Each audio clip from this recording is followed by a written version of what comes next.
Hello, आप सभी को नौकरी फर्स्ट प्लेटफॉर्म पे स्वागत है। आज जो बात करने वाले हैं, यहाँ पे जो सामने आपको थंबनेल पे दिखाई दिया होगा और यहाँ पे जो देख रहे हैं, सीटेट में यदि ये फेल हैं फिर भी आपको TRE 4 में मौका मिलने वाला है। तो मौका जो मिलने की बात है तो सबको तो नहीं मिलेगा, कुछ कुछ कैटेगरी को और कुछ केस में मिलेगा। तो उन सभी चीज़ों पे बात करने से पहले यहाँ पे दो कैटेगरी या फिर दो केस है। यहाँ पे एक सीटेट का केस है, यहाँ पे सेंट्रल एलिजिबिलिटी टेस्ट सीटेट, जो कि पेपर 1 और पेपर 2 होता है। एक पेपर 1 जो होता है PRT के लिए 1 to 5 के लिए, और पेपर 2 जो होता है 6 to 8 अपर प्राइमरी के लिए होता है। और वहीं जो देख पाइएगा बिहार में, जो देख पाइएगा बिहार स्टेट होता है, जिसको स्टेट टीचर एलिजिबिलिटी टेस्ट बोलते हैं, यानी राज्य शिक्षक पात्रता परीक्षा जिसको हिंदी में बोलते हैं। तो यहाँ पे दो केस बनेगा। इस दोनों जो केस है, इसको हैंड रिटन जो नोट्स है मेरे द्वारा लिखा हुआ है, तो इसको पहले जो इसमें जितना मैंने लिखा हूँ पॉइंट टू पॉइंट बना करके, तो उसको पहले समझेंगे, तब उसके बाद आपको समझ में आएगा कि हाँ बात सही है और आपको TRE 4 में मौका मिलेगा। बट एक बात याद रखिएगा, सबको नहीं मिलेगा, कुछ कैटेगरी को मिलेगा और कुछ कंडीशन में, तो उसको मैं क्लियर कर दे रहा हूँ पहले। और जैसे कि जाना कि जो TRE 4 का जो नोटिफिकेशन जो होता है इस मंथ में, मतलब मार्च के लास्ट तक ले आने वाला है। तो और इसके साथ साथ जो आपका सीटेट पेपर जो होता है, सीटेट का जो फरवरी 2026 में आपका पेपर हुआ था, और उसका जो आंसर की आ चुका है, और इस मंथ के लास्ट तक उसका भी आपका रिजल्ट आ जाएगा, सीटेट का भी रिजल्ट, फाइनल रिजल्ट आ जाएगा। तो यहाँ पे जो देखो वैसे लोग जो सीटेट में आपका आंसर की के अकॉर्डिंग क्वालिफाई हैं, 90 मार्क्स से ज़्यादा हैं, यदि ईवर में है, मतलब अपने कैटेगरी के अकॉर्डिंग, तो उन लोगों को मेरे तरफ से ढेर सारी शुभकामनाएं। बट वैसे लोग जो 1 नंबर 2 नंबर से अभी आंसर की में उनको कम हो रहा है और क्वालिफाई नहीं हो पा रहे, तो वैसे लोग से रिक्वेस्ट है कि आप जो है थोड़ा सा पैसेंस रखिए, धैर्य बनाए रखिए, क्योंकि जो सीटेट का जो पेपर होता है उसमें 5-5 नंबर और 6-6 नंबर तक जो है बढ़ता है। तो 1-2 नंबर यदि है तो ज़्यादा चांसेस है कि आप जो क्वालिफाई हो जाइएगा 100%। तो उससे पहले जो है अब उसके बाद जो है चलते हैं बात करने एक एक पॉइंट पे। तो अब जो यहाँ पे जो है, अब सीटेट में और स्टेट में दोनों में क्वालिफाइंग मार्क्स क्या रहने वाला है, तो उसको पहले समझेंगे। बहुत लोगों को ये भी मालूम नहीं होता कि सीटेट में कितना परसेंट नंबर आएगा। मेरे कैटेगरी में, आप जिस कैटेगरी में है, तो कितने परसेंट और कितने नंबर आएगा तब क्वालिफाई होंगे, और कितने नंबर रहेगा तो डिसक्वालीफाई होंगे। तो उसी को मैंने पहले यहाँ पे बात कर लिया हूँ। तो यहाँ पे जो सबसे पहले यहाँ देख पाइएगा, सीटेट के केस में जो देख पाइएगा, इसको सेंट्रल टीचर एलिजिबिलिटी टेस्ट, जिसको केंद्रीय शिक्षक पात्रता परीक्षा बोलते हैं। और ये जो मैंडेटरी होता है आपका, जो भी केंद्र सरकार की जो भी बहाली होता है शिक्षक का, जिसमें EMRS हो गया आपका, उसके बाद KVS हो गया, NVS हो गया, नवोदय विद्यालय, और सैनिक स्कूल हो गया, जितना भी मतलब आपका सेंट्रल गवर्नमेंट का स्कूल है, वहाँ पे टीचर का जो रिक्रूटमेंट होता है, तो यहाँ पर सीटेट का फॉलो किया जाता है। मेनली आपका PRT 1 to 5 के लिए, और अपर प्राइमरी 6 to 8 के लिए। और पेपर 1 पेपर 2 होता है, इसमें जानते हैं पेपर 1 जो होता है और पेपर 2 जो होता है, तो 6 to 8 के लिए, और पेपर 1 जो होता है 1 to 5 के लिए। इतना क्लियर हो गया, स्टेप बाय स्टेप समझते चलिए। तो अब जो है देख लेते हैं आपके सीटेट में आपका ईवर कैटेगरी में आपका क्वालिफाइंग मार्क्स क्या रहने वाला। तो ईवर कैटेगरी में आप चाहे मेल हो या फिर फीमेल, मेल और फीमेल, मेल हो या फिर आपका सॉरी फीमेल हो या फिर मेल, कुछ भी कैटेगरी, दोनों में से कोई कैटेगरी के हैं। यदि आप ईवर में आते हैं यानी अनरिजर्व्ड या फिर जनरल में, तो यहाँ पे इसका कैटेगरी में, तो आपका जो होता है 60% आउट ऑफ 150, माने 150 का 60% निकालेगा, तो आपको 90 मार्क्स यदि आ रहा है आपके, तो आप क्वालिफाई हैं। 90 से ऊपर जितना भी आ जाए। लेकिन 89 भी यदि आता है फाइनल रिजल्ट में, और मैंने अभी इसके अकॉर्डिंग नहीं, आंसर की के अकॉर्डिंग नहीं, यदि फाइनल रिजल्ट में 89 आता है, 88 आता है, 87 आता है, उससे जितना भी नंबर आता है तो आप डिसक्वालीफाई हो जाइएगा। और यहाँ पे कोई नेगेटिव मार्किंग नहीं होता, और मेल फीमेल दोनों के लिए यहाँ पे। और मेल फीमेल यहाँ पे देखिए मैंने एक कैटेगरी लिखा है यहाँ पे, और यहाँ पे सब कैटेगरी। तो यहाँ पे जो देख पाइएगा जनरल आपका ईवर हो गया, मेन कैटेगरी हो गया, मेल फीमेल आपका सब कैटेगरी हो गया। और यहाँ पे जो देख पाइएगा अब दूसरी का जो कैटेगरी बनता है OBC SC ST PWD, ये कैटेगरी हो गया। और इसमें आपका मेल और फीमेल दोनों के लिए, यदि आप मेल हो या फिर फीमेल, तो यहाँ पे जो सीटेट के केस में बन जाएगा, आपको 55% लाना होगा 150 का। तो इसका जो देखिएगा तो 82.5 नंबर आएगा आपको। बट यदि आपको 82 नंबर भी आता है, यानी 82 भी, तो अभी आप क्वालिफाई है, आपके मार्कशीट पे क्वालिफाई लिखा रहेगा। क्योंकि बहुतों सारे को मैंने देखा है कि वहाँ पे क्वालिफाई लिखा हुआ, और उन्होंने एग्ज़ाम भी दिया, और अभी बिहार में जो टीचर भी हैं और जॉब भी कर रहे हैं। तो इसमें भी आपका कोई निगेटिव मार्किंग नहीं होता है, और मेल फीमेल दोनों के लिए। और पेपर 1 पेपर 2 मैं बता ही दिया, और इसमें सेंट्रल गवर्नमेंट के जो भी रिक्रूटमेंट होता है इसमें लागू होता है। हाँ, एक बात यहाँ ध्यान रखिएगा, बहुत लोग कन्फ्यूज होते हैं और बहुत लोग को मालूम ही नहीं होता है कि मैं एससी कैटेगरी में हूँ, एसटी कैटेगरी में बोलते हैं कि मैं एसटी कैटेगरी में हूँ, तो ओबीसी से तो कम ही होना चाहिए परसेंट आपका क्वालिफाइंग मार्क्स सीटेट में। तो ऐसा नहीं है, यहाँ पे सभी के लिए यहाँ पे 55%। और जो मैंने लिखा है ना, अपने से नहीं लिखा, मैं आपको इसका प्रूफ भी मैं बता दे रहा हूँ, देख लीजिए यहाँ पे।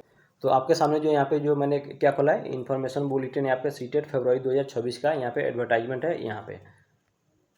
तो इसी को स्क्रॉल कर पाइएगा तो यहाँ पे एलिजिबिलिटी है, उसके नीचे जो देख पाइएगा यहाँ पे अलग अलग इन्होंने सब्जेक्ट दिया है और उसका जो पेपर जो होता है उसका। और यहाँ पे जो देख पाइए 9 नंबर में जो देख पाइएगा, पेज नंबर 5 पे आप आइएगा तो यहाँ पे लिखा है क्या, यहाँ पे क्वालिफाइंग, यहाँ पे सॉरी, यहाँ पे क्वालिफाइंग एंड अवार्ड ऑफ, जिसमें सीटेट सर्टिफिकेट। तो किस केस में बताया, तो यहाँ पे इन्होंने लिखा था एज पर एनसीटी जानते हैं, national council for teacher education, जो कि पूरे जितना भी एजुकेशन जो आपका जिसमें BA DELED जो भी यूनिवर्सिटी कॉलेज होता है उनको गाइड करता है सीटेट आपका एनसीटी, उसके अनुसार। तो इन्होंने as per the NCT notification, यहाँ पे नोटिफिकेशन नंबर जो देखिएगा आपका 2011 में जो इन्होंने रिलीज़ किया, उसी को इन्होंने आधार मानते हुए बोल रहा है कि पर्सन हुए स्कोर 60% मार्क्स और मोर देन, मतलब 60% यानी 60% नंबर, यानी कितना हो गया, 90 मार्क्स लाते हैं आउट ऑफ 150, तो आप क्वालिफाई माना जाएगा।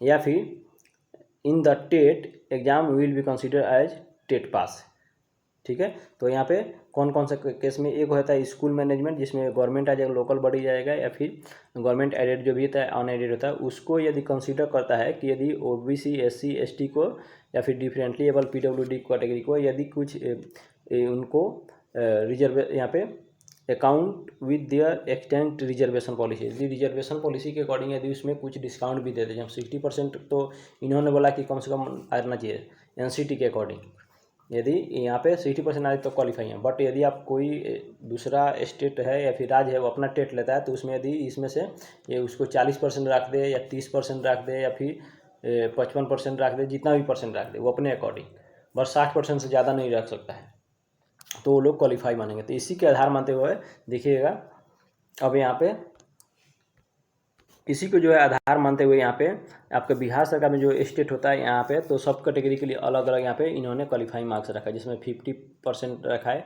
150 के, यानी 150 में आपका 50% निकालेगा तो 75% लाते हैं। तो आप यूआर में है तो ये आपको क्वालिफाई माना जाएगा बिहार स्टेट में। यदि या फिर ओबीसी में 2 भाग में BC1 और BC2 यहाँ बटा गया, तो BC2 के लिए 45.5% यानी 150 का आपको निकालिएगा, था यानी 68.25 यानी 68.25 आपको नंबर आए रखा गया क्वालिफाई के लिए। फिर BC1 में देखिएगा 42.5, तो देख रहे हैं यहाँ पे परसेंटेज में वैरी होता है, 50% या 45, 45.5 से 42.5% रखा गया है। और यहाँ पे सभी कैटेगरी के आपका महिलाओं के लिए यहाँ पे 40% रखा गया है आपका क्वालिफाइंग मार्क्स, सिर्फ और सिर्फ क्या चीज़ में स्टेट में रखा। तो बिहार स्टेट डिसाइड कर रहा है, क्योंकि उन्होंने जो एनसीटी जो ना अपने गाइडलाइन में लिखा है खुद उसी के अकॉर्डिंग इन्होंने रिजर्वेशन का पॉलिसी फॉलो कर रहा है। तो किसी भी स्टेट के लिए वो इंडिपेंडेंट हो जाता है कि आप वो क्वालिफाई मार्क्स रखने के लिए। तो यही आधार है बिहार में, जो कि अलग अलग कैटेगरी के लिए अलग अलग आपका क्वालिफाई मार्क्स रखा गया। अब जो इसको जो एनसीटी के जो नोटिफिकेशन है, यहाँ पे जो मैंने इसको आपको कॉपी किया है, तो मैं इसको जो नोटिफिकेशन को भी डाउनलोड करके मैं बता दे रहा हूँ आपको कि बात जो सही है कि गलत है। तो इस PDF में सबसे पहले उस नोटिफिकेशन को जो है ना, ये जो नोटिफिकेशन दिया है इसको कॉपी कर लीजिएगा। कॉपी करने के बाद जो होता है, कोई भी ब्राउजर ओपन कीजिएगा और वहाँ पे जाकर जो सर्च बार जो लिखा गया है, तो इसमें जो यहाँ पे आके उसको पेस्ट कर दीजिएगा। तो पेस्ट करने के बाद जो यहाँ पे है, तो इसको जिस पे सर्च कीजिएगा तो इस प्रकार से आपके सामने यहाँ पे नोटिफिकेशन जो होगा ओपन हो पाएगा। तो यहाँ पे गाइडलाइंस है, देखिए यहाँ पे लिखा गया यहाँ पे टेट गाइडलाइंस इतना। और तो यहाँ PDF डाउनलोड करने के लिए यहाँ पे PDF जैसे आप डाउनलोड के ऑप्शन कीजिएगा तो इस प्रकार से आपका डाउनलोड भी हो जाएगा। तो देखिए यहाँ पे इसका यहाँ पे ओपन भी हो गया। तो इसी में जो स्क्रॉल कर पाइएगा तो यहाँ पे पेज नंबर जो देख पाइएगा, यहाँ पे 5 नंबर पे आइएगा, पेज नंबर यहाँ 5 जो लिखा गया यहाँ पे देखिए 3 हो गया, 4 हो गया और 5वां नंबर पेज पे देखिएगा, यहाँ पे इन्होंने क्वालिफाइंग मार्क्स के रिगार्डिंग इन्होंने भी यहाँ पे चर्चा किया है। तो यहाँ पे क्या बोल रहा है, यहाँ पे as per the age a person who score 60% और the more in the TET exam will be consider as इसमें टेट पास, या फिर school management same to same जो यहाँ पे जो लिखा गया ना यहाँ पे आपका एनसीटी के द्वारा, तो सेम इन्होंने कॉपी करके रखा है वहाँ पे जो आपका सीटेट का जो एडवर्टाइजमेंट था उसमें। देख लीजिए ना, मैंने एक एक आपको सामने प्रूफ जो यहाँ पे प्रस्तुत कर रहा हूँ, आपको प्रूफ के साथ बात कर रहा हूँ। मैं अपने से कुछ नहीं लिखा हूँ कि अपने मन से जो आपका नोट्स है वो बना दिए। तो अब जो यहाँ पे देख लिए सीटेट का केस में देख लिए सबका अलग अलग यहाँ पे दो ही कैटेगरी है और दो ही आपका क्वालिफाइंग मार्क्स रखा है, एक 60% यहाँ पे जो एक 60% और 55%। बट यहीं जो देखिएगा बिहार में जो आपका स्टेट में है तो अलग अलग कैटेगरी में अलग अलग इन्होंने यहाँ पे रखा है क्वालिफाइंग मार्क्स, जिसमें 50% यूआर के लिए तो 75 नंबर लाना होगा। BC2 में आपके यदि आपका है तो 45.5% लगेगा, तो यानी 68 या फिर 68.25 आपको पास होना चाहिए। BC1 में देखिएगा 42.5%, इतना 63 नंबर भी आता है तो आप क्वालिफाई हो जाइएगा, ठीक है। और यहीं जो देख पाइएगा आप किसी भी कैटेगरी के यहाँ पे महिला है, फीमेल कैटेगरी में जो देख पाइएगा किसी भी आप चाहे वो OBC यूआर हो, OBC हो, SC ST PWD किसी भी कैटेगरी का आप महिला हैं तो आपको केवल कितना नंबर चाहिए, स्टेट में आपको 40% नंबर चाहिए। तो यहाँ पर न्यूनतम कितना है, सबसे कम कितना है 40%, तो यहाँ पर 40% सबसे न्यूनतम में रखा गया है महिला के लिए। और फिर वहीं जब सीटेट में जो देखिएगा तो सीटेट में जो देख पाइएगा यहाँ पे मेल और फीमेल दोनों के लिए आपका यूआर में है तो 60% रखा गया है। और SC ST OBC किसी भी कैटेगरी से है तो यहाँ पे सीटेट में यदि फीमेल भी हैं मेल भी हैं तो आपको इतना ही नंबर लाना होगा। बट बिहार सरकार क्या कहता है कि बिहार सरकार जो है सबसे न्यूनतम आपकी इतना 55% रखा गया सीटेट में। तो आपको यदि आप यूआर यहाँ पे कैटेगरी के यानी जनरल कैटेगरी का आप महिला हैं, महिला फीमेल कैंडिडेट हैं आप, तो आपको तो नंबर चाहिए थे कितना यहाँ पे 90 नंबर।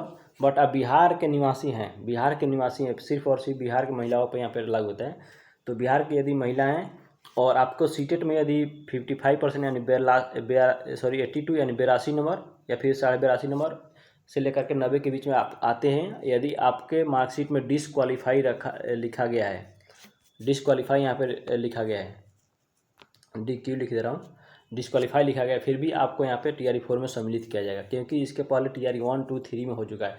3 में इन्होंने बाहर भी कर दिया था, बट इसको फिर फाइनल रिजल्ट में आने के बाद संशोधन करके 82 नंबर वालों को भी जो है इन्होंने सम्मिलित किया था। तो ये सिर्फ लागू होता है बिहार की महिलाएं, आज से जो है याद रखिए कि बिहार की महिलाओं के लिए सिर्फ बात लागू होता है कि यदि आप सीटेट में यदि आप 82 नंबर भी लाती हैं तो आपके मार्कशीट में डिसक्वालीफाई लिखा है और 82 नंबर लाती है फिर भी आप TRE 4 में आपको मौका मिलेगा 100%। तो आप लोगों ने एक A to Z यानी पॉइंट बाई पॉइंट जो भी लिखा था मैंने आपको बता दिया। तो आप लोग से एक रिक्वेस्ट है, आप लोग चैनल को सब्सक्राइब नहीं करते हैं तो सब्सक्राइब जरूर कीजिएगा, लाइक कीजिएगा और शेयर भी कीजिएगा। और इससे आगे आने वाला जो भी TRE 4 का नोटिफिकेशन है या फिर आपका ऑल ओवर इंडिया जो भी गवर्नमेंट टीचर के लिए या फिर एडमिनिस्ट्रेटिव पोस्ट के लिए जो वैकेंसी आता है तो मेरे प्लेटफॉर्म पे आता है, तो इसलिए चैनल को जरूर सब्सक्राइब कीजिएगा। और इसके बाद जो सब्जेक्ट कॉम्बिनेशन का जो मसला होता है उस पर भी मैं वीडियो लाऊंगा, बट कब आप कमेंट कीजिएगा तब कि यदि आपको सब्जेक्ट कॉम्बिनेशन का ज़रूरत है तो ऐसे ही मैंने लिख करके हैंड रिटन नोट में आपको पॉइंट टू पॉइंट सिंपल भाषा में समझा दूंगा। तो बस इस वीडियो में इतना ही बताना था। थैंक यू, धन्यवाद।